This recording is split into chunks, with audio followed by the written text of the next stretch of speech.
નમસ્કાર દર્શક મિત્રો, ઇન્સ્ટન્ટ ઇન્ડિયા ન્યૂઝમાં આપનું સ્વાગત છે। આજના મુખ્ય સમાચાર। નસવાડી નગરમાં ચાલતા સિમેન્ટ કોન્ક્રીટના રોડમાં હલકી ગુણવત્તાનું કામ થતું હોવાથી સ્થાનિકોની ફરિયાદ। નસવાડી નગરમાં કન્યાદાન ચોકડીથી કલેડિયા રોડ ઉપર ગન્નાળા સુધી માર્ગ મકાન વિભાગ દ્વારા સિમેન્ટ કોન્ક્રીટ રોડનું કામ ચાલી રહ્યું છે। સ્થાનિકોની ફરિયાદ છે કે હલકી ગુણવત્તાનું કામ થઈ રહ્યું છે। નાયબ કાર્યપાલકને જાણ કરવા છતાં કોઈ સંતોષપૂર્વક જવાબ મળેલ નથી। રાત્રિના સમય પણ કામ ચાલુ રાખવામાં આવેલ। કોઈ જવાબદાર અધિકારી કે કોન્ટ્રાક્ટર પણ હાજર ન હતા। ફક્ત મજૂરોના ભરોસે કામ ચાલી રહ્યું છે। લોકોની માંગ છે કે સદર કામની નિષ્પક્ષ તપાસ કરવામાં આવે। નસવાડીથી ચિરાગ ગુપ્તાનો રિપોર્ટ। ધન્યવાદ।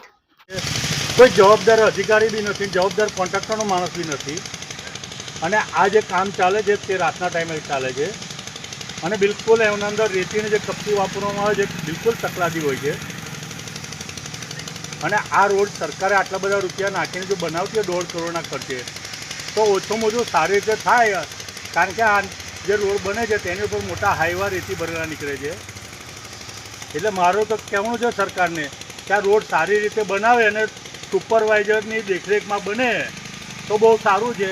ગટર લાઈનો અને બીજું કે જે પાણીનો નિકાસવાની જે જગ્યાઓ હતી તે જગ્યાઓ રાખેલી નથી, જે બધું પૂરી દીધેલું છે।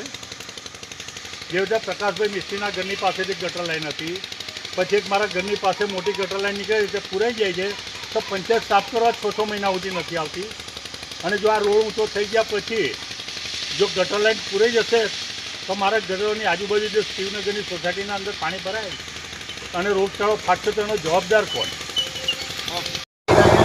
હા બોલો, શું કહેશો?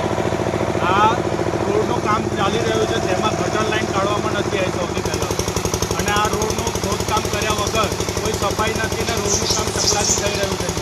કોઈ કોન્ટ્રાક્ટર હાજર નથી એટલે સોસાયટીમાં કાલ ઉઠીને રોગચાળો ફાટશે, ગટરનું પાણી ભરાશે, એનો જવાબદાર કોણ? આપણે રીતનું કામ ચાલે છે, મટીરિયલ આ કામ તદ્દન બિલકુલ ખરાબ થઈ રહ્યું છે, 3rd ક્લાસ ક્વોલિટીનું ચાલી રહ્યું છે।